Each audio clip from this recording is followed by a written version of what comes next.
Everyone, welcome back to my channel. Today we're gonna read another Your Boyfriend fanfic found in an archive of our own called Indulgence, where we're Isekai into the Your Boyfriend fanfic world as YN. Chapter 1, Playtime. It seems to happen in a blink of an eye. The lights seem to envelop the surroundings. At least that's what YN could tell, with their eyes closed, only actually seeing light shine through the eyelids, the thin layer of skin that covers their eye diffusing, the light to be an orange hue. Slowly YN makes an effort to flutter their heavy eyelids open, only to see an unfamiliar landscape, surrounded by trees and dense foliage. At the edge of a dirt path, the sunlight pulls over the trees, singling the either late morning or early afternoon.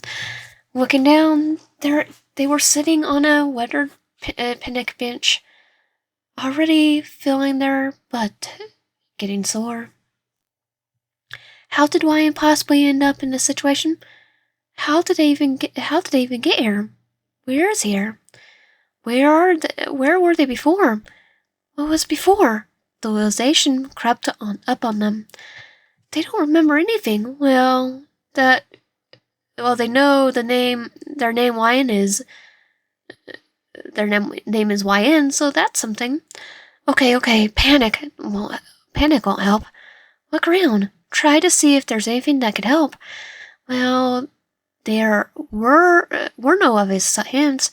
Not that YN was that optimistic to think that looking around would solve anything.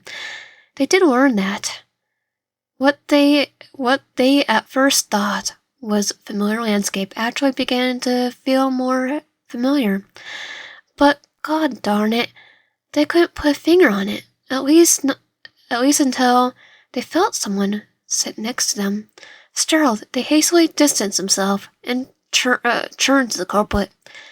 Whoa! Hey! Take it easy, it's just me! No frickin' way! YN knows him.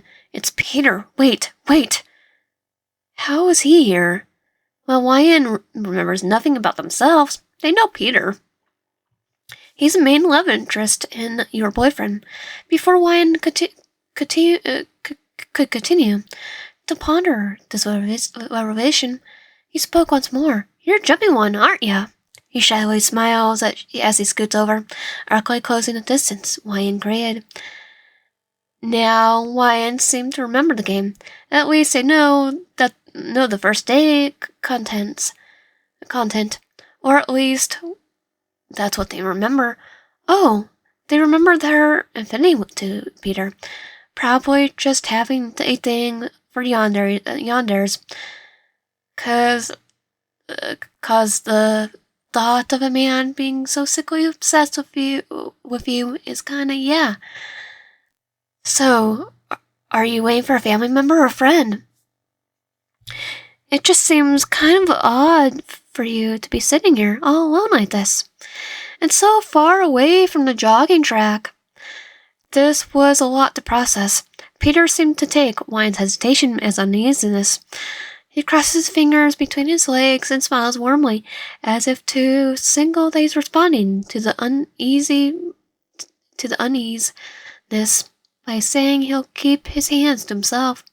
I mean, you don't look like a groundskeeper or one of those old people feeding pigeons after doing Chai Chi. YN surprisingly knows the next lines, which happens to be theirs. But why not have fun with this? You know I could say the same to you, pretty boy. This definitely took Peter back. He blinks a few times in disbelief, and then God was YN eating up his reaction. How about you take me out somewhere, unless you didn't come here to flirt with me, and had some other intentions in mind. Oh boy, Peter looked flustered despite his attempts to contain himself. YN is being awfully mean teasing him, knowing they have him in the palm of their hand. No, I mean, I didn't mean, I guess I did come here to flirt, in a sense. I'd love the honor of taking you out for dinner. Oh, damn. I guess I didn't get to hear the famous "I'm your boyfriend" line. Oh well, I prefer it this way. I prefer this anyway. Ooh, woo, neat. I thought I was getting ahead of myself. So where are you taking me, smooth wine, inconspicuous, and all that granny level performance? Well, how about that old diner downtown? It's nice and quiet, so no one will disturb us. Oh, so bold. You already want me to yourself, Lion Vorts. Slowly leaning closer as he brushed his arm. Oh, he looks like he's about to burst. He's holding his breath to try to ground himself. He didn't anticipate this. God, is his heart beating through his chest? Sorry, you're just so cute. I just couldn't help but tease you. I'll stop now. Well, at least for a little, they wink. Now, it seemed we skipped our introductions. That's a bad habit I have, one instinctively says the last part. Suddenly, learning something about themselves, something it seems they unconsciously knew. Oh, yeah. Sorry for how absent-minded of me. I'm so excited. Oh, he says something like that in the game. Maybe he rehearsed this interaction, and this is one of his practice lines. Well, he's trying to get Ryan, to put it lightly. So he probably came up with a certain line to paint the image of he thinks Ryan wants. In this case, probably wants to seem like the boy next door, golden retriever archetype. Both good archetypes to attract someone. Watching Peter, as expected, the idea of his name forms a slight glimpse on his face before it shifts his gaze. I don't like my name. Honestly, I'd rather be called something else, like a nickname or something. Now Wyan knows his name is Peter. It suits him. At least, that's what Wyan thought. And right now, they're tempted to say, but maybe you like hearing me moan it. But they probably shouldn't be forward with him. Especially considering he's willing to kill for them and kidnap them. Instead, it's safer to go the sweet and understanding route than flirting. I'm sorry to hear that. Maybe one day you could tell me about it. Of course, when and if you'll be comfortable telling me. In the meantime, how does YB sound? He immediately looks pleased. I mean, it is a name his darling gave to him. Yeah, that's much better, honestly, thank you. Great. Let me get your number. Oh, it's, XXX. He definitely did not think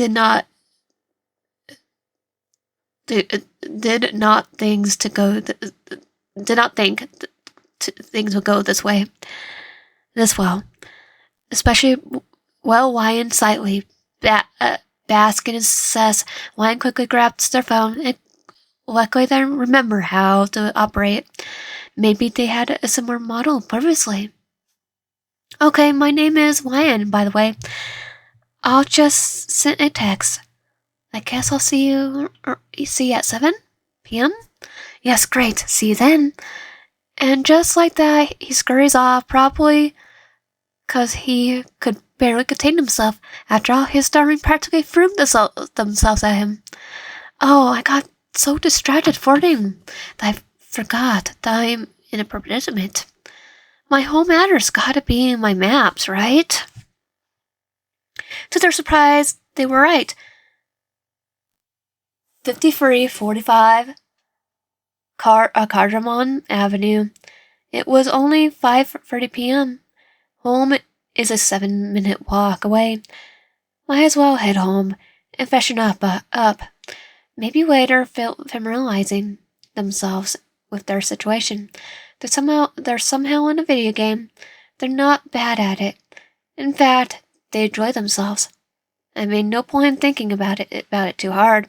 Translation: Wine is enjoying themselves, so don't care too much.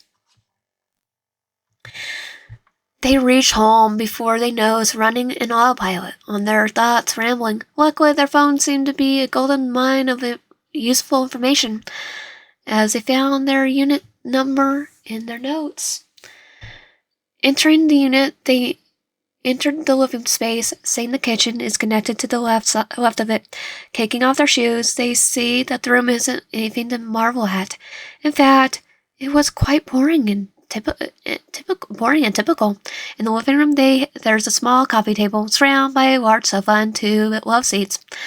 They turn right, entering the first room, their bedroom. Once again, it was quite boring. Just a bed, 2 nightstands on each side, a desk and chair. The closet was across from the entrance well, and sweet washroom was on the right. They immediately head to the washroom, curious about what they look like. Upon opening the door, the reflection waits them. They look like themselves, but one knows that they aren't wearing eyeliner. This won't do. They always wear eyeliner. Well, at least most of the time they go out. They desperately knew their eyeliner. Curious parents, they freshen up before deciding to crash on the bed and search through their phone. Will intentionally startled at what intentionally started as sleuthing ended up in minus scoring, only stepping once they saw it was 6:35 p.m. The diner was a 50-minute walk, plus they knew Peter was going to be late. At least that's how the game originally went. Maybe they shouldn't bet on it. They hated the idea of being late, too. They wouldn't mind waiting anyway. 7 p.m. They took some long turns, but managed to be right on time. So this is where I work. The diner was monotone. Everything was red and white. It was stereotypical 1980s kind of diner, with those sofa-like booths. It even had a jukebox with old-fashioned neon clock hanging just above it. Doubted it worked though. Wyan took the booth to the back. The diner wasn't very busy, as expected, since it seems to be more of a breakfast/lunch place. A brunch place, if you will. The waitress on tonight's shift is surprised to see them on their day off. They noticed they got a text from Peter, warning them that he'll be a bit late. Wyan texted him back, no worries. Wyan decided to follow the script and order a milkshake.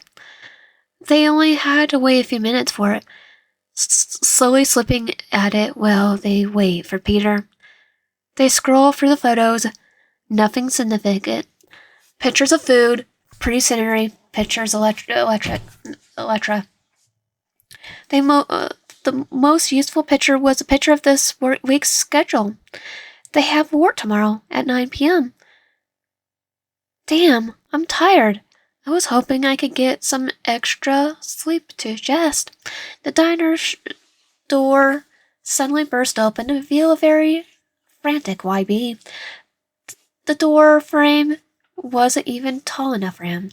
Bending down, Wyan catches his wacky figure for a little bit before singling over, taking in the familiar blue shirt with black and white heart print on the chest.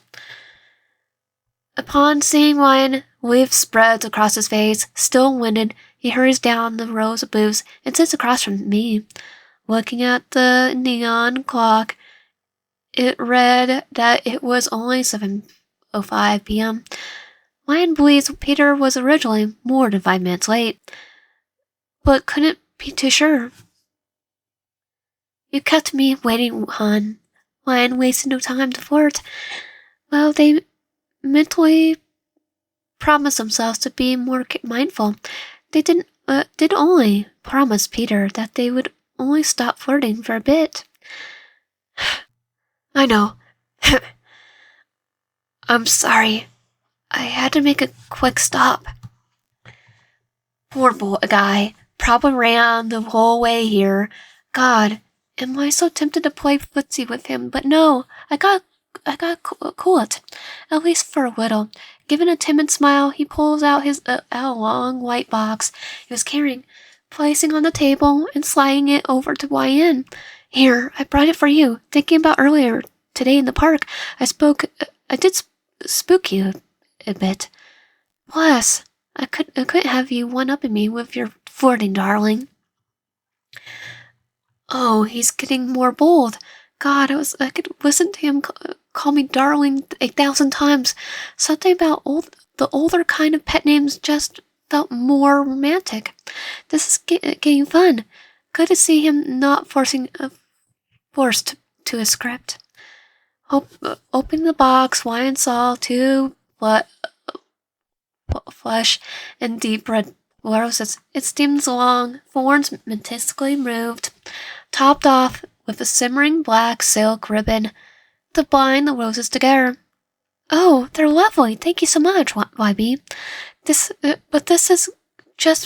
just makes me want to flirt with you. You won't be able to one-up me with just roses.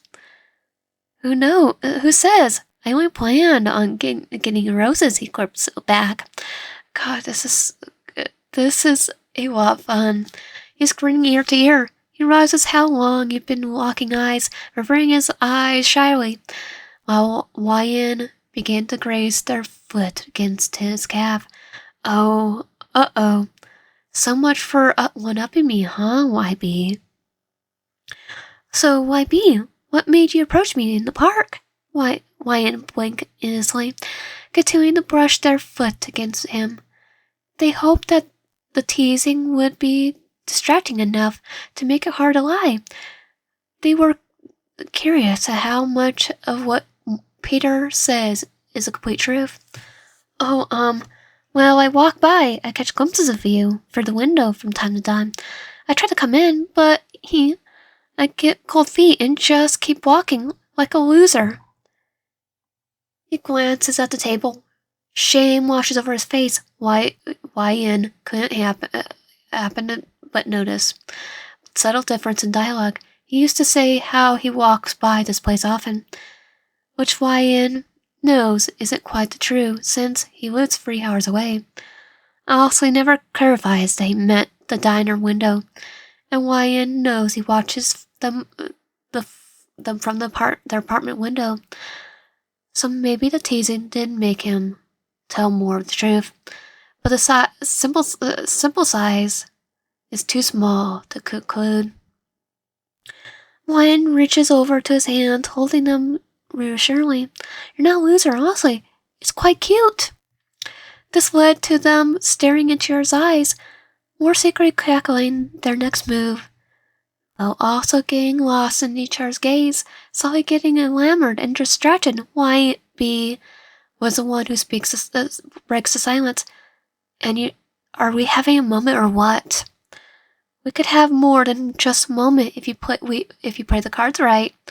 YN flirtily clips back without missing a beat.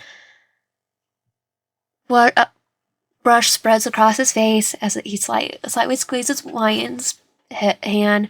Having his darling flirt with him makes him tense up in more ways than one. Sorry. It's just so fun teasing you. I should let you cool off a bit. Would you like to try my milkshakes? If you don't mind, if you want to try my milkshake, if you don't mind sharing a straw, of course. Wyan knew he would view this as a happy opportunity to indirectly kiss his darling. I don't mind at all. In fact, you should let me pay for it. I should be the one to pay since I asked you out. I'll take you up on that while I'm paying for the next date. Next date? You want to meet me up again? Of course. I mean, I don't even want this date to end. His face glows red as he stammers widely, and all his thoughts unexpectedly evaporate in an explosion of joy.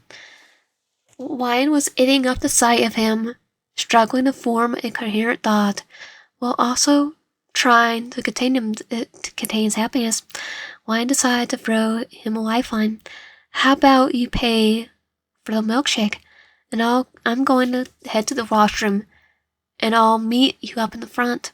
Sure thing, darling. God, did Wyan want to melt hearing the pet name? They knew they've head off to the washroom, mostly to give Peter some time and check out what they look like. Meeting him in the front of the store, Wyan spoke first. This has been a wonderful date. I'm really tempted to go for a kiss, but I already pushed it too much. Instead, Wyan leans in for a hug. I look forward to our next date, darling. God, it's like he knows. I like hearing that pet name. Maybe I made it obvious. I'll let you know what my work schedule looks like, and we'll plan from there. I look forward to it. I would hope so. Well, good night, YB. Good night, darling. Wyan soon reaches home. The exhaustion washes over them, while he's licking a vase to water the roses, placing them on the nightstand before getting ready for bed and crashing, peacefully falling asleep, despite knowing Peter is probably watching them from their window. So I'm gonna end the end it here for today. I'm gonna try to do a chapter per chapter in the one, because it's 19 chapters. I'll see you guys. If you like my content, please subscribe, like the video, help out, and comment down below, and I'll see you guys next time. And like the video.